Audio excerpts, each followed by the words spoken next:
Hello and welcome to Pandora's Box. This is Kaleah, and today the topic of our show is energy vampires. I've done a show and articles on energy vampires in the past, but it feels like it's time to revisit this topic. Energy vampires are people who use other people as a food source. If you've done any research on narcissism, you will have heard the term source of supply. It is understood that most narcissistic people use others as a food source. Not literally, of course, but energetically. We are energy beings. Beneath our flesh and bones, we're powered by the energy of our spirit or soul. This is that life force within us. Some people have a very strong life force and others have a very weak one. We can all be energetically depleted at times in our lives. It's not just people who deplete our energy, but our jobs, our illnesses, our food, our emotional expenditures, and other life commitments. Our life force energy is very precious. We need to develop an awareness of our energy and how it is being spent. We need to be mindful of how we use our energy and where we might be able to conserve it.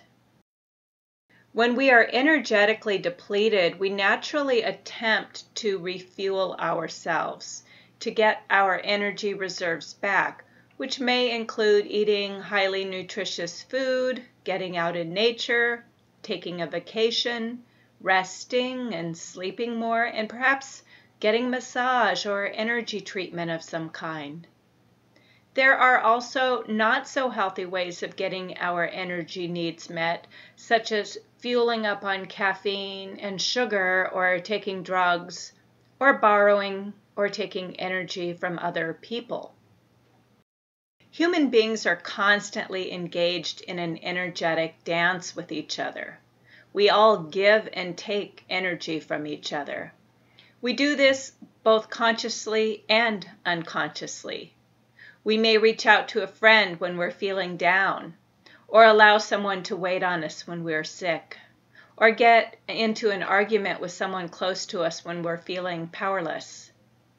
There are times where someone may need extra energy and take more from life, such as when an individual is sick or depressed.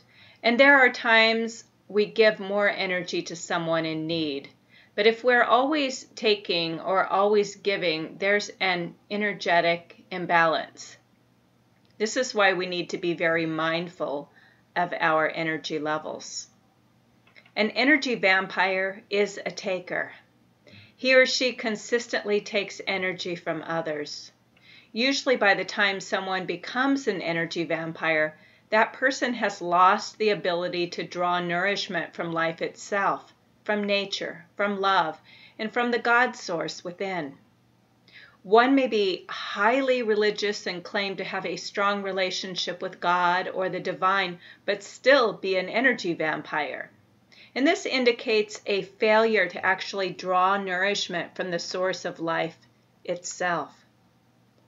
The most sophisticated of energy vampires make room, one or more energy sources, very much like a gardener will grow his own food. If an energy vampire grooms a source of supply, then he or she can continually feed on that supply until such a time that it's depleted. When that energy source is depleted, the energy vampire will usually discard that empty source and pursue another source, one that has already likely been groomed and is waiting and ready to feed the vampire. Of course, this is all done unconsciously. Most people aren't aware that they are a fuel source for someone in their life. That awareness often comes after they've been depleted and discarded. They actually feel used up and thrown away like a piece of trash. Ironically, true energy vampires keep their discarded sources on the line so they may return for more energy once the depleted individual has gained some of his or her energy back. I consistently hear clients tell me it's as if he had a sixth sense.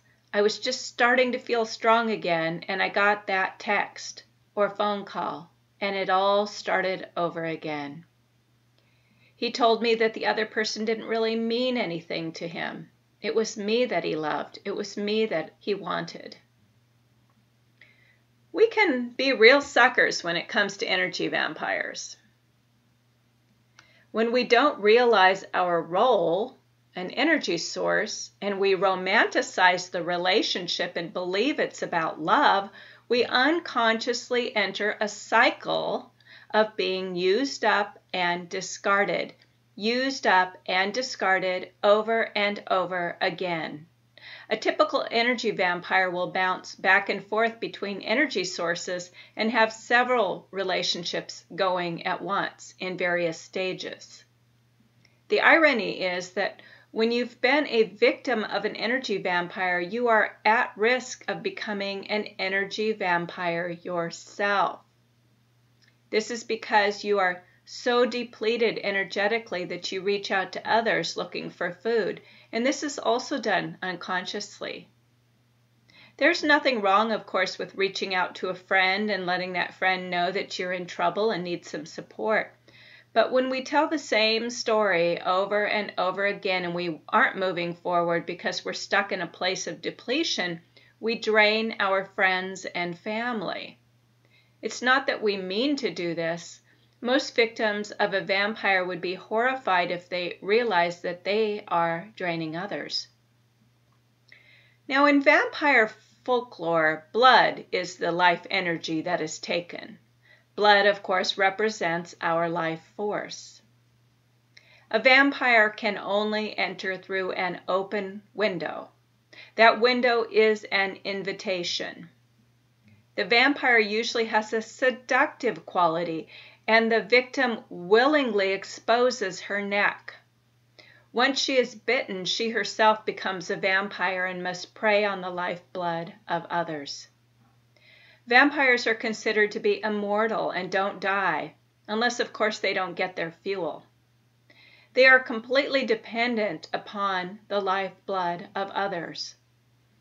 Ironically, there are plenty of unsuspecting victims who will leave their window open and offer the invitation, just as there's always a lineup of unsuspecting men and women who will open their door over and over to the energy vampire.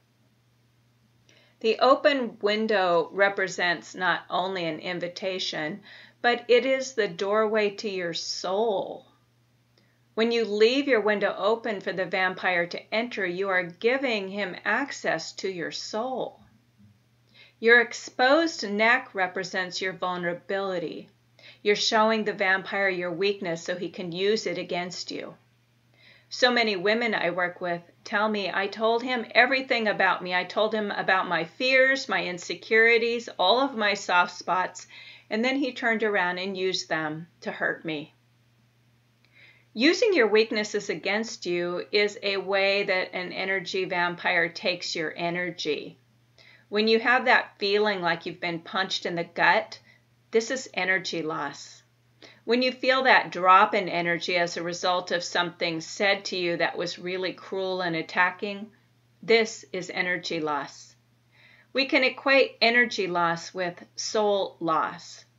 This is why I refer to this kind of vampirism as soul rape. Rape is when someone steals your energy, attacks your vulnerability, and feeds upon your sexual energy, which is your kundalini energy, your life force. Rape is not just someone forcing themselves on you sexually.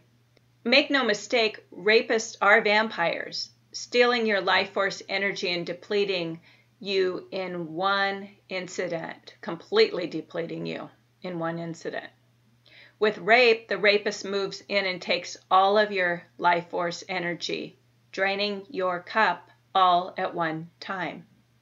When we're a victim of soul rape, our energy is being taken from us on a consistent basis, and we're not getting anything back from the taker.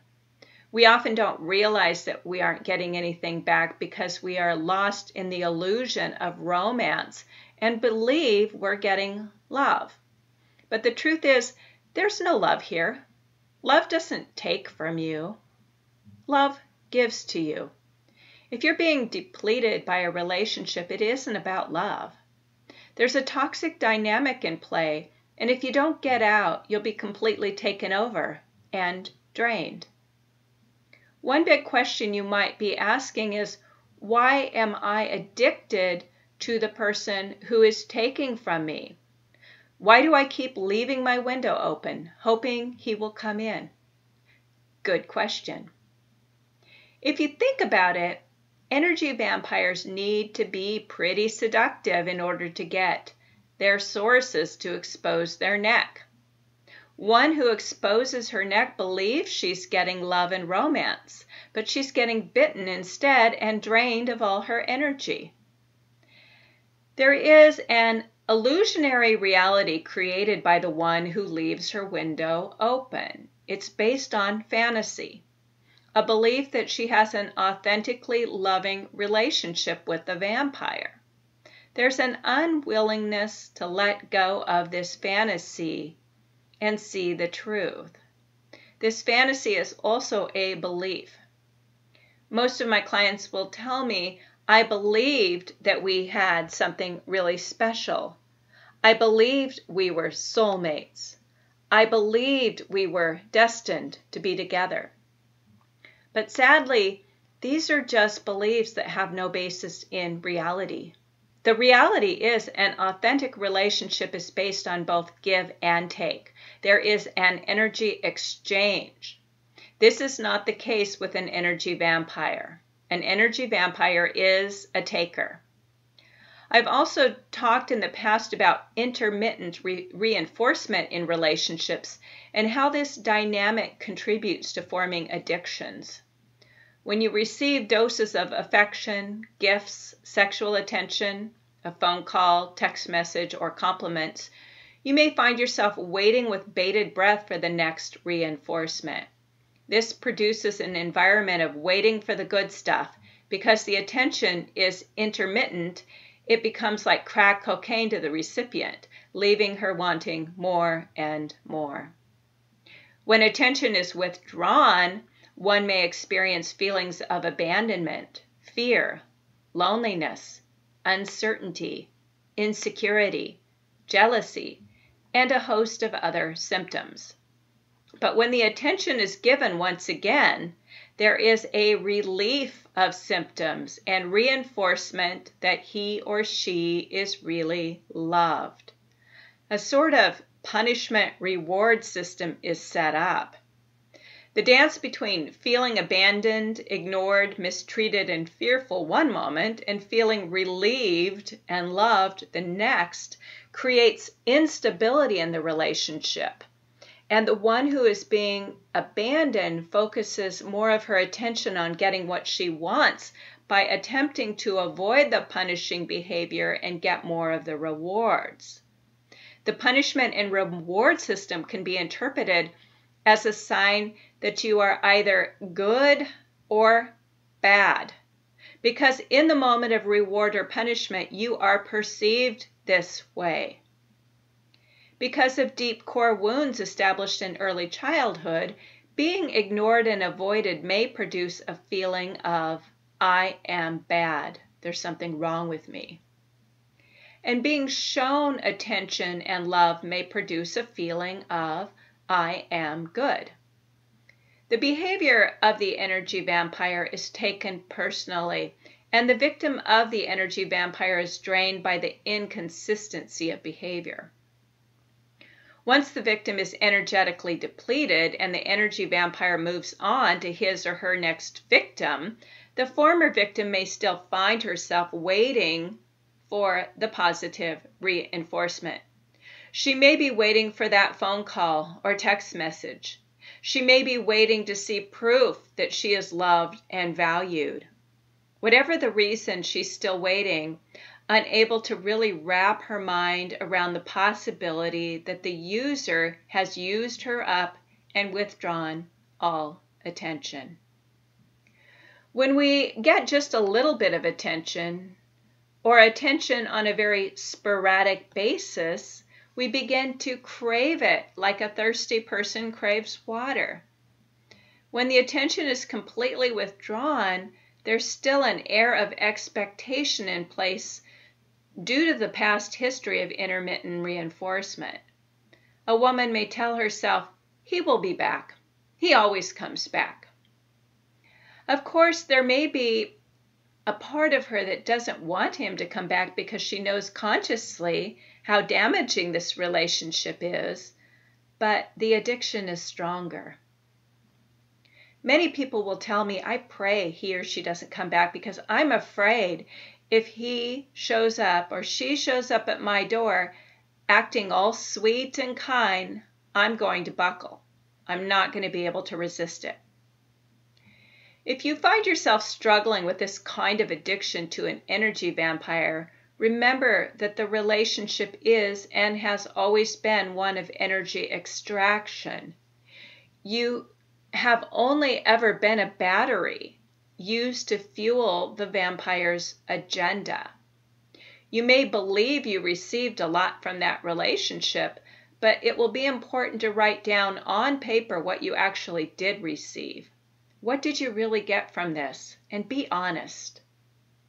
Although there may still be an addiction in place, you need to recognize that the longer the energy vampire is out of your life, the more your energy reserves are filled up again. When you're not constantly giving your energy to the vampire through fighting, arguing, defending yourself, waiting, wanting, wishing, loving, taking care of, funding, and experiencing intense highs and lows, your energy cup will begin to fill again. Because of the addictive element, you may not see this, but your friends or family may. They may tell you that you're looking much better, that you're looking younger and healthier since the relationship with the vampire ended. But you may be reeling in too much emotional pain to have noticed. Many people I work with are very energetically depleted when they first come to work with me. But after just a few sessions, I often notice their voice becoming stronger and their energy feels much stronger. The sooner they accept the end of the relationship and see it as a good thing, the sooner they will recover. When they still hold on to hope that they're going to get the good stuff on a consistent basis, they keep selling themselves an illusion, which slows or prevents recovery. The good news is that you can recover from the toxic dance with an energy vampire. You can regain your strength and energy. You will need to confront your deep feelings of betrayal because you have been betrayed, and betrayal is a deep wound. You will usually feel used up and thrown away. You will have a lot of different emotions about what has taken place. The longer the relationship, the deeper the feelings of betrayal and disbelief. There's also a deep sense of injustice. How can he do this and get away with it? Or how can she do this and get away with it? How can they just keep on going without missing a beat and continue with someone else? Will that person do this to others, or is it just me? There's often a lot of self-blame that a person needs to work through. One might ask the question, am I somehow to blame for his or her behavior towards me? Was it my fault? One may have a feeling that she's in her worst nightmare and fantasizes that the vampire will return, changed and rehabilitated, so that she doesn't have to live in this nightmare any longer. One thing we learn about personality disorders is that the disorder actually affects one's character. It isn't a disease one typically heals from. It's built into the structure of that individual, and they are compelled to act out. Even if they try to avoid acting out, they are still compelled. Serial rapists and killers normally target one person at a time when their lust for blood becomes strong. Their behavior is cyclical.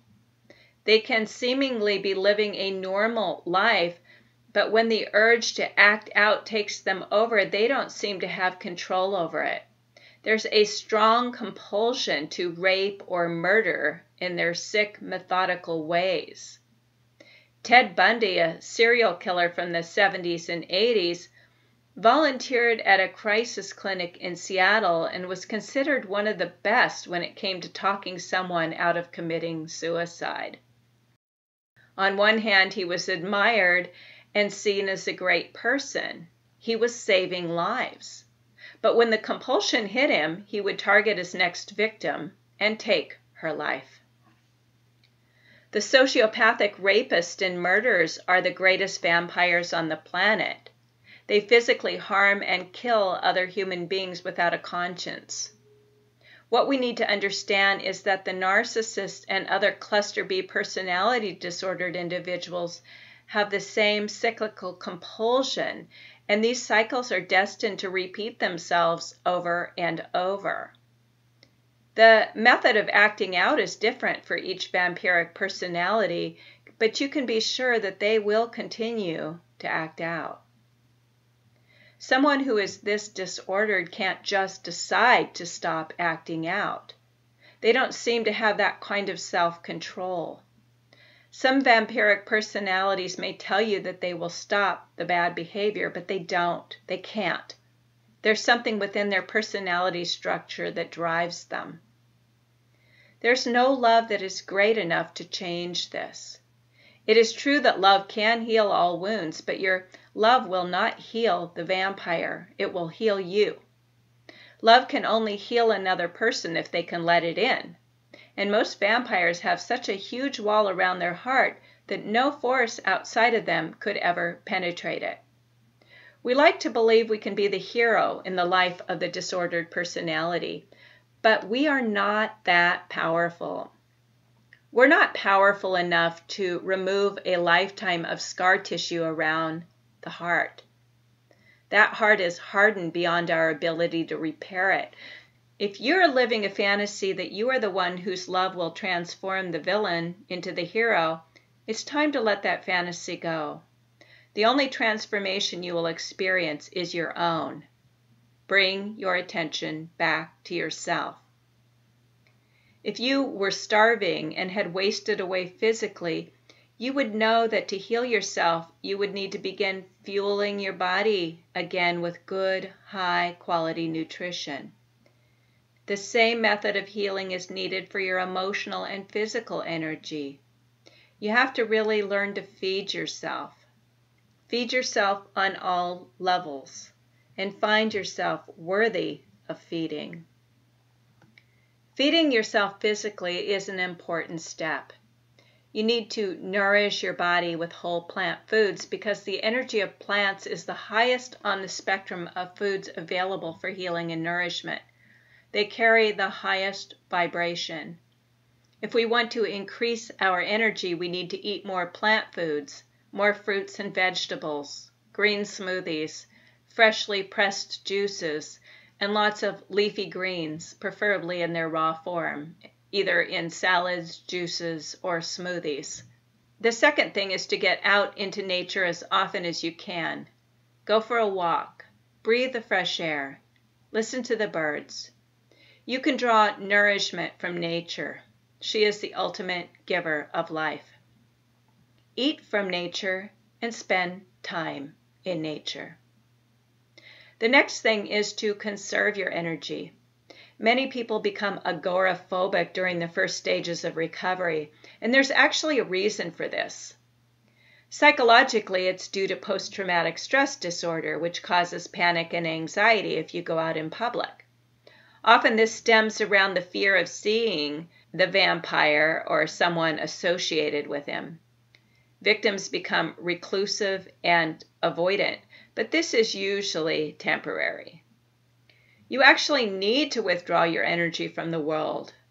When you have nothing left to give, it's time to stop giving your energy out there in the world and bring it back to yourself.